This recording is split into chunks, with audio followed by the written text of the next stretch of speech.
In this episode of the Smart City podcast, I interviewed Brook Dixon, who is the Managing Director of Delos Delta. Delos Delta is the go-to consultant for all things smart cities. Brook is also the newly elected President of the Australian Smart Communities Association, ASCA.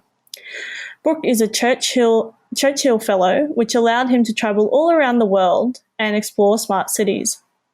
He is passionate about creating a digital democracy and include the community in decision making. We dive deep into some of the things that Brook witnessed overseas, as well as the exciting things that Australia is doing. We did have some technical difficulties during this episode, go figure. So I'll mention now to check out Brook's TEDx talk on digital democracy after listening, and I'll put all the links in the show notes. As always, I hope you enjoy listening to this episode as much as I enjoyed making it. It's the Smart City Podcast, whoa, with Smart City experts, here we go. Connecting smart technology, both big and small. Smart cities are making life better for all. Big data, emerging trends, self-driving cars and more. The Smart City Podcast is what you're looking for. Hi Brook, how you going? I'm great, Zoe. Thanks for having me on the podcast. Perfect. Well, let's just jump straight in. We'll start in the past. Can you give us or tell us a little bit about your background and what you're passionate about? Oh, Zoe, where do I start? I studied economics and finance at university, which led me through various treasuries here in Canberra, New South Wales Treasury and ACT Treasury, and ended up in the policy department of ACT government, and was responsible for all of oversight of the government's policy matters and every cabinet submission that went to the ACT government cabinet. And from that was given responsibility for digital transformation, and ended up writing the Digital Canberra Plan some 4 or 5 years ago now, which really took Canberra from back of the pack in terms of digital right up to vying for top spot, I believe, at Adelaide. Through that strategy, we've rolled out the biggest Wi-Fi network, free public Wi-Fi network in Australia, the smart parking here in Canberra, first smart parking to use Wi-Fi as backhaul in the world, and on the verge of rolling out Australia's biggest smart street lighting upgrade. So plenty of activity came as a result of the Digital Canberra Plan. And from that, Zoe, a lot more flowed, and I received a Churchill Fellowship to study digital and smart cities around the world last year. I was able to go to Asia, to Europe, to North and South America and see the best and the brightest of smart cities around the world. Again, it's just been an explosion of opportunity. Joined the board of the Australian Smart Communities Association as Vice President last year. Just a few weeks ago was elected President after the retirement of our former President, Paul Rerett, which is fantastic. That allows me to work more closely with counterparts across Australia and drive smart city activity forward, and help out councils across Australia. And I'm also managing director of my own company now, Zoe, as you know, Delta. We're a management consulting company, and we really work to put in place strategies and plans, prioritise smart city projects, and work to ensure that any smart city investment by a council or a city or a company across Australia really delivers maximum results. So it's been a fantastic journey from finance and economics to policy to smart cities. And, I'm very fortunate, I'm very lucky, and I love my job, Zoe. Yeah, cool. So what was the initial thing that kind of sparked your interest in the smart city and digital democracy? Yeah, good question. Look, I mean, you asked the question before, Zoe, about what I'm passionate about, and I can tell you right now, I'm passionate about football, but more to the point, I'm passionate about communities. I'm passionate about developing communities that are stronger, more inclusive, that are connected, have good economic outcomes, and that have good sustainability outcomes. And there's a range of ways you can drive such positive outcomes in a community. But I can assure you that digital transformation, the digital revolution, powerful ways of doing so. And at the end of the day, I'll wave the banner of any positive force that can drive change for our communities. So look, we've done fantastic things here in Canberra, for instance. We were the first city in Australia to modernise and our transport regulations and allow Uber to enter Uber and like-minded ride-sharing companies to enter. Now, that's driven significant benefit for consumers and really, open up the market and allowed, greater connectivity and greater inclusion here in Canberra. So, look, I see, digital transformation as a very positive force for change and reform in our communities. And that's what attracts me to it, Zoe. At the end of the day, I want to deliver benefits and better outcomes for people in cities, in regions, in towns, rural, regional, remote. And, I think it's a great way of doing it. Yeah, great. So I've heard you speak a little bit about digital democracy. So could you tell us a little bit about that and what it means and why you're interested so much in that space? Yeah. Okay. So, one of the things I didn't mention about my background is on my second time back at university, I went back and studied ancient Greek and the classics, which gave me a renewed appreciation of obviously, the philosophy and, cultural aspect, but also a great interest and understanding of the historical forces that shape society over centuries and millennia. And through that, I really studied a lot more the original conception of democracy, and two words in ancient Greek: demos, which is the people, and kratos, which is power to the people, people power.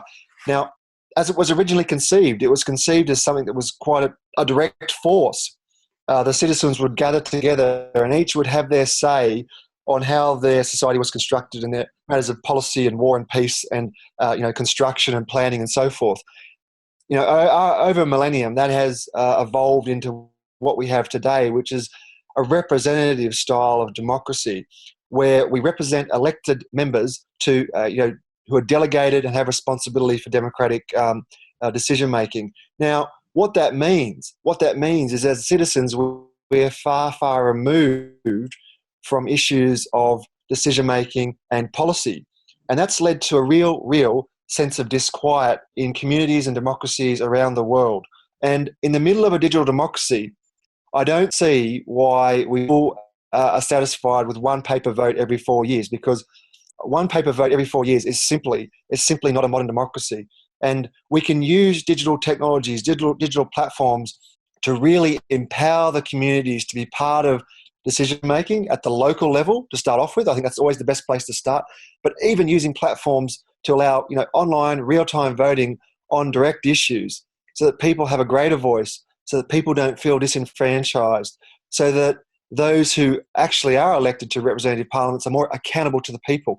Now, this is a fantastic force of disruption, and certainly an area that I don't think we've taken enough notice of in Australia, but there are absolutely pockets of communities and action groups who believe in the positive force of digital democracy and are putting in place mechanisms and are empowering people to modernise our democracy. I mean, as Thomas Jefferson said, Zoe, many people look on a constitution with sacred reverence and deem it too sacred to be touched. And he said that just as times change, just as culture changes, as science changes, as we become more enlightened, so too should our government, its institutions, its processes, etc., etc. Now, the world around us is changing, and we're in the middle of a digital revolution. If we cannot apply digital technology to the modernisation, the evolution, the progress of our democracy, then I don't think we're trying hard enough. And certainly this is something that I think can really, really lead to a great force of positive change for Australia. It even sounds like to me it shouldn't be a new way of thinking, but it has to be. It should be here now. But it's just a mindset change that, why do we have a postal vote in 2017? Why do I have to go down to the school, last Saturday and put my paper ballot in a paper box? It's when you think about it like that, the things that we can do online we're kind of stuck in the past. Leading on to that, where do you think that Australia ranks when it comes to that smart city, smart tech kind of space? Look, Zoe, I mean, Australia hasn't figured very highly, I guess, in the popular vote or popular perception of smart cities and smart communities. Of course, we look at places like Barcelona and New York and the Scandinavian countries in particular as the leaders in smart city technology and so forth. Now, look, they really, particularly places like Barcelona, they really were leaders some 10 to 15 years ago. But one of the things you find if you visit these countries and you get to speak to the people who are actually rolling out these solutions and in charge of their smart city programs is that one of the greatest I guess forces in the smart city ecosystem is the forces of marketing and hype. Now that is part of the program because it's about attracting investment, attracting interest, attracting new ideas. But New York and Barcelona and they're hyped up big time. All right. Now I think Australia's actually doing very well. And when I went on my Churchill Fellowship trip around the world last year, I saw some great and amazing things, but nothing that really intimidated me and made me think that Australia is so out of touch and can't be leaders in this sphere. Indeed, I mean, I still believe that my hometown, Canberra, where I was lucky enough to work on their smart city program for many years, we absolutely stack up internationally as one of the best smart cities in the world. There's no doubt about it in my mind. Now, what I think we need to do in Australia, I think we need to have a greater focus on telling our stories, on promoting ourselves, on marketing ourselves, because we want to attract new investment here. We want to export to the world all our fantastic new solutions. I mean, we've got this fantastic little company here in Canberra called EcoSpectral, for instance. They've created new sensors and new information systems that really allow them to smart up, to light up buildings and allow us to really understand how those buildings are being used in real time by people, by processes, through meetings and so forth. Now that's really powerful. That's really powerful, testing the heartbeat of a building and allowing us to use what is one of the biggest assets on their balance sheet to greater effect. Now, these are the sort of companies, and there's hundreds of them across Australia. I only use EcoSpectral as an example. There are hundreds of them across Australia that are doing fantastic things in the smart city space. What we want to do, what we need to do, is work to promote them internationally, because I believe that Australia is one of the leading smart city nations in the world, and I believe that we can be number one. Excellent. Good to hear. So other than Canberra, although you can talk about Canberra again, any other places where you think that the smart technology or practices can be piloted in Australia? I mean, look, Zoe, there's absolutely a fantastic load of work going on around Australia right now. And of course, we've just seen the federal government announce their $28.5 million of new smart city and suburbs funding across Australia. So there'll be a host of new projects, a host of new councils and cities that are, getting on board the smart city train and, really creating more momentum. I've always been, as I said before, I've always been really impressed by what's happening in Adelaide. I think that, the combination of the South Australian government and the City of Adelaide in particular, but of course there's other councils who are doing some fantastic things in South Australia and in Adelaide. But their initiatives with the free public Wi-Fi, they were really trailblazers on that front. And certainly here in Canberra, we followed their lead. They have a remarkable free public Wi-Fi network, which really does set the benchmark. And of course, with their I think it's their 10 gig city rollout, where they're rolling out fibre that will really light up that city and provide them the infrastructure and capability that will allow that economy to thrive as we really enter an information and digital age. Now, they're the sort of things that I think are setting new benchmarks. We can look at the Sunshine Coast. We could look at what they're doing in the city of Melbourne. We could look at what they're doing in Newcastle. We can look at what they're doing in Perth. Darwin's got new funding to light up their CBD. My good friends here close by in Queanbeyan and Pallarine, they got $450,000 from the federal government to make their CBD, the CBD of Queanbeyan, a lovely little town that just sits outside the ACT here in Canberra. They're going to put in Wi-Fi. They're going to put in smart street lighting. They're going to put in smart parking. They're going to integrate their CBD with a new smart building that they're going to put in for the council staff. Now, this is fantastic. It's great. It's what the community expects. It's what technology allows us to do now. And it's fantastic that so many cities around Australia are really jumping on board, biting on the bullet, investing and getting great outcomes for the community. I'm really excited, Zoe. It's a fantastic time to be involved in the smart city space.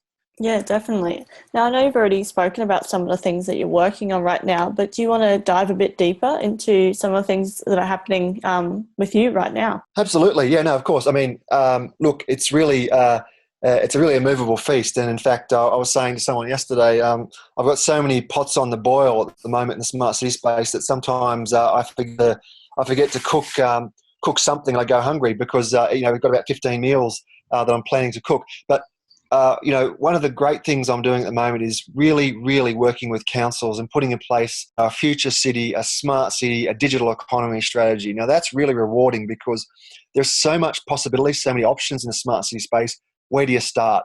It's often the hardest, most fundamental question when people start saying, how do we get involved with smart cities?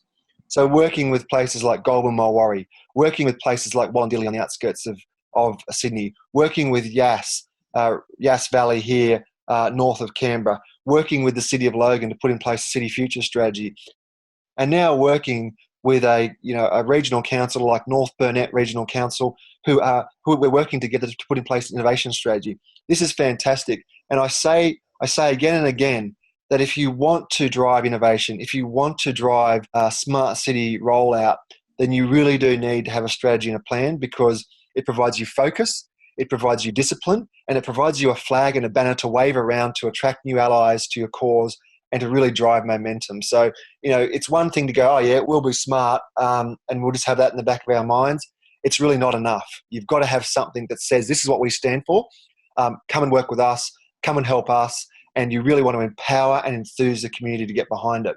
And that's what's happening nationally. And of course, I'm working with universities to help them develop their smart campuses, with new developers to help develop their new smart precincts and smart suburbs. But more excitingly, for equal excitement for me, is the ability to work internationally as well. So I'm working with partner Barcelona to create a new smart prioritization methodology. Now, one thing we really struggle with in Australia, in fact, around the world, is how we allocate public money in such a way to maximise community outcomes. Now, what this smart prioritisation methodology does is it allows communities and cities and councils to pick out the criteria, economic, social, environment, that they would like to assess their projects again. So it provides a very rigorous methodology which you go through and rank and assess different projects, but it also allows you to bring in key stakeholders, to bring in community representatives into the decision-making process, so that when you decide how to allocate, say you've got $5 million and you've got 20 projects, and you decide that you can afford 7 of those, when you decide that these are 7 projects that we're going to invest in, your key stakeholders, business, academics, the community, have been in the room and privy and part of the decision-making and ranking process. Now, that's a fantastic example of not only using data in a more disciplined, analytical, robust way, but actually being inclusive in decision-making and really democratizing the allocation of public funding. So this is a platform that we are putting online now. We're putting it in the cloud, and we're hoping to bring it to Australia. We'll launch it in Australia, New Zealand, and Spain in probably February, March next year. We're really excited about it, Zoe. They're using it to great effect in Barcelona. The community there, the utilities, and the council authorities, they love it. And so we think it's a great opportunity for Australia just to get more rigorous about our decision making. And that's the sort of stuff that we're doing with Delos Delta, and it's really exciting. Yeah, wow, no, it definitely sounds really exciting. Just want you to talk a little bit about some of the things you saw overseas. Particularly, I've heard you speak about Seoul and how they talk about how the citizen is the mayor, and then some of the apps or the applications that they're using that really makes that the foundation of everything they're doing. Yes, no, good question, Zoe. And look, it was certainly a fascinating journey, and I would encourage everyone to who's interested to have check out the Churchill Fellowship, check out the Winston Churchill Memorial Trust, which was set up some 52 years ago as a living legacy to the great Sir Winston Churchill. And if you've got a passion, if you've got something you're interested in, if you want to go overseas and study an area that you think is important to Australia and bring back that knowledge to Australia, well, check it out. It's fantastic. I mean, we send across some 100 Australians every year, and it really is a fantastic opportunity. But look, I was lucky enough to go to, as I said before, to Asia, to Europe, to North and South America, and I saw a whole range of amazing things, Zoe. I mean, in Lima, in Peru, not often on the Smart City Trail, for instance, but they're doing really cool things like they're fitting out shipping containers with digital technology and moving them around to different schools. Why are they doing that? Because they simply don't have the amount of resources that perhaps we have in Western countries, but they know that this technology is the future. They want to give their children access to it. So they're really investing the best way that they can to ensure that their children can play around with that technology and build skills and capability. And in Seoul, as you mentioned, well, I mean, Seoul really is a digital city, and they really are a smart city leader. They are fantastic. If you want to go anywhere to visit a smart city leader, then Seoul is one of the places you should get to. But what I love about them is their philosophy. Their philosophy about putting people at the centre, about empowering their community, about really, really living and breathing their phrase that the citizen is the mayor. There isn't many cities around the world that really enact it in a very real and tangible way. Now, they've got a suite of digital tools and platforms that they use to enable this philosophy that the citizen is the mayor. Now, one of these is called M-Voting. M, mobile voting. It goes on people's mobile phones. It goes on people's laptops and computers. It's an online application. It's voluntary. 80,000 people have voluntarily signed up already in Seoul. And what the council does, they push out issues to provide views on, to provide feedback on, and they push them out in real time. In fact, the citizens can even put forward ideas that other citizens vote on. And the council takes these into consideration and, in fact, implement and enacts a lot of these proposals that come forward and are voted on by the community. Now, this city really is saying digital, saying smart, and they are walking smart and walking digital as well. And I think it's fantastic. And we've got a lot to learn from Seoul. I mean, in other areas too, Zoe, I might just quickly mention what the Americans are doing is fantastic. They are really, really, really in front of us, extremely clever and intelligent in the way that they are leveraging new funding and financing models to drive forward and accelerate smart city activity. So, for instance, in San Jose, it was a few years ago now, but Philips came in and upgraded 1,000 streetlights, upgraded them so that they would save significant amounts of energy for the city. And they did that at no cost, absolutely no cost to the city. Why, you might ask? Well, because on 50 of those streetlights, they put micro cell little towers, the cell towers that allow us to use our mobile phones, cellular towers, and they sold that cell capability, that mobile phone capability to the big telcos. Okay, now Philips is happy to make some money. The city's happy they get new assets that save them money. And the citizens are happy because they get less mobile black spots and they get better lighting outcomes in terms of amenity and safety. Now, that's a win-win-win for Philips and for the city and their citizens. And they are the sort of exciting and innovative financing models that the Americans are really, really good at implementing. And certainly we've got a lot to learn from them here in Australia. No, it's really interesting to think about those different business models and ones that we can't even think about yet that will happen as part of this smart city movement. Leading on from that, how do you think that we can better integrate across our disciplines, government, industry, universities, not just the big guys, but also the little startups as well? As we all know, we really are living in an innovation time zone at the moment. It's all about innovation, and innovation happens most regularly when we get different groups, be they different sectors, be they different age groups, be they different backgrounds and ethnicities and diversities coming together. That's a great cauldron and a great melting pot for innovation to happen. So there's some fantastic ways of catalysing these relationships, these connections, these bump-ins that can really drive forward innovation and economic development. Of course, I think we've seen around Australia the advent of innovation learning hubs.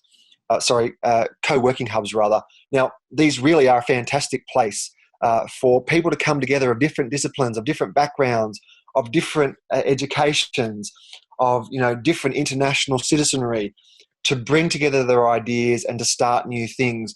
And it really, what I love about it, Zoe, is it's breaking the old working paradigms. The old working paradigms where you work for a particular employer, you go to the office every day, you sit at the same desk every day, you work with the same team every day, you make the same phone calls every day. Look, that's a bubble and an old school paradigm that we simply can't afford anymore. We've got to bring more people together. We've got to get them mixing more. The innovation hubs, the co-working hubs are a fantastic way of doing that. And indeed, there is both private and public models of making that happen. I'd also refer to, of course, some of the peak groups, the bodies that are working together at these various sectors, like the Australian Smart Communities Association. I happen to be, as I said before, the president of that association, and we are really keen to make sure that we bring together councils with vendors, with innovators, and with governments to create new products, to create new services, to modernize regulation, to do things differently, to disrupt old ways of doing things. And the best way of making that happen is to create dialogues, to create places where people can explore new ideas and try different things. So look, Zoe, there's two examples of how we can really get new activity happen and accelerate innovation and smart city activity. There are many more, but the innovation hubs, the co-working hubs, and actually joining together with some of these associations like the Australian Smart Communities Association, which really provide a big community of practice to drive smart city technology forward. They're two really great ways of bringing these things together. Yeah, awesome. So you talked a little bit about Australia being leaders in the smart city space. How do you think we can, or which areas do you think we are leaders in, and which areas do you think we still need to improve on? Yeah, okay. Look, I think that, certainly areas of improvement. We absolutely need to improve on the digital democracy side of things. There are organisations that are really working hard on cracking this nut. It's a really difficult challenge, and there are organisations like MyVote, myvote.org.au. It's MIVOTE. I'm not associated with them in any way, but I do follow them, and I do see what they're doing. And what they're doing is they're trying to modernise their democratic system by electing independent members to assemblies and parliaments, and then using a digital platform so that representatives stay in close contact with their constituents, and in fact take guidance for their constituents on every issue that they vote on or make a decision on. So it really is trying to blend together representative democracy with direct democracy. And I think it's an exciting initiative and something that we should engage with and have a dialogue about. They're just one example. There's organisations like the New Democracy, which is really looking very closely at citizen juries and how we empower the community through that way. And then organisations like Flux, which are doing similar things to MyVote. I think this is an area that Australia really is lagging in. In many respects, I think that we really haven't taken that forward. Now, where do I think we're doing well? Look, I think we're starting to do well in the smart parking space. And parking really is, one of the backbone fundamentals of a smart city, where you've got a lot of cars moving around looking for the same car spaces. And, study after study has been quoted saying that about 30% of congestion in business areas is often simply just cars looking for car spaces. Now, that's an incredible waste of resources, incredibly costly in terms of congestion and greenhouse gas emissions, incredibly annoying as citizens. And we really have, taken up this challenge in Australia. And I know that we've got a range of projects funded in Australia that are going to drive forward better parking outcomes. The ability to get real-time information, the ability to find car parks more easier, the ability to pay by mobile payment rather than running to machines and putting coins in and putting paper tickets on cars. That is such an old school, non-digital way of managing what is a very fundamental part of our economy. So look, I think we're doing really well in the smart parking space, Zoe, and I think we really need to do much better in the digital democracy and digital evolution space. So you talked a little bit about some of these emerging trends. What are the ones that people aren't talking about at the moment that we need to be talking about? Yeah, it's really, it's open to your imagination. The thing that I've learned from digital disruption is that it's disrupting everything. It's disrupting everything. And we can certainly see it disrupting services, business models. We can certainly see it disrupting, companies and societal relationships. I think as I said before, we've been quite blinkered to the possibilities of digital disrupting government. That's going to happen more and more. And, we need to really be on the front foot rather than let digital disruption happen to us. I think that, some areas that we really are going to see some disruption that, perhaps not everyone is talking about in the areas of, our banking and finance. So, there's a lot of people who are, a lot of companies who are moving into the space, for instance, and if we're doing all our shopping, say, on Amazon, well, then it's only a hop, skip and a jump away from us to actually doing all our banking on Amazon. And I believe that the banking sector will be disrupted severely by this in the coming 5 to 10 years. And in the same regard, associated with this is all the crypto, how are they going to disrupt our economic and monetary systems and monetary policy in countries? Now, I just believe that these currencies, these digital currencies, are going to become more prevalent. I don't particularly know how that's going to manifest itself yet, but they will have a vast impact on our economies, on our societies, and on our government policies. I'm not sure if we really have a full understanding of that at this stage, but I think for those of us who are interested in smart cities and smart government and the development of digital disruption, then we should absolutely keep a close eye on the banking sector and our monetary sectors. Yeah, definitely. Wow, this has been such a great talk. I learn something new every time I talk to you, Brooke. It's been awesome. So my last question is, how do people connect with you? How do people connect with me? Oh, well, that shouldn't be too difficult. People can reach out to me on LinkedIn, Brook Dixon, BROOK Dixon, so no E on the Brook and an X in the Dixon. On Twitter, DeBrookie, DIBROOKIE. And otherwise, you can get in touch with me at Delos Delta, which is my company, Brook Dixon at delosdelta.com, no .au, just a .com. We're a global company. And otherwise, reach out to the Australian Smart Communities Association, or on Facebook too. Facebook, on Twitter, on LinkedIn, or via my email account at Delos Delta or Australian Smart Communities Association. I'd love to hear from each and every one of you who's interested in smart cities, because the more people we've got involved, the more people who are motivated, skilled, experienced, and persistent, the better we can do for Australia in terms of building better communities, more connected communities, more inclusive communities, more creative communities. Yeah, awesome. Well, thanks so much for talking to me today. And we'll definitely talk again soon. Thanks, Zoe. And I should just mention too, I forgot to mention, check out my TED on digital revolutionises democracy and digital democratises revolution. You can just check that out on TEDx Canberra. It's a fantastic little insight into different ways of thinking about democracy. But you should check that out. It's fairly provocative and fairly passionate. So if you're interested in what I've been saying today, well, you can check out that as well. Yeah, perfect. We'll put all those links in the show notes so people can check that out.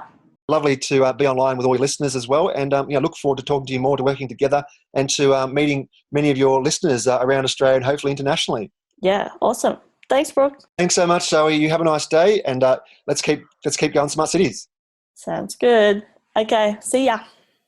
It's the Smart City Podcast. Whoa! Thanks so much for listening to the Smart City Podcast. Show notes for this episode and all other episodes can be found at thesmartcitypodcast.com. If you have any questions or comments for me or any of my guests, connect with me via email, zoe@thesmartcitypodcast.com, or via the socials. I'm on Twitter and Facebook @SmartCityPod. As always, I hope you enjoyed listening to this episode as much as I enjoyed making it. Smart City Podcast is what you're looking for.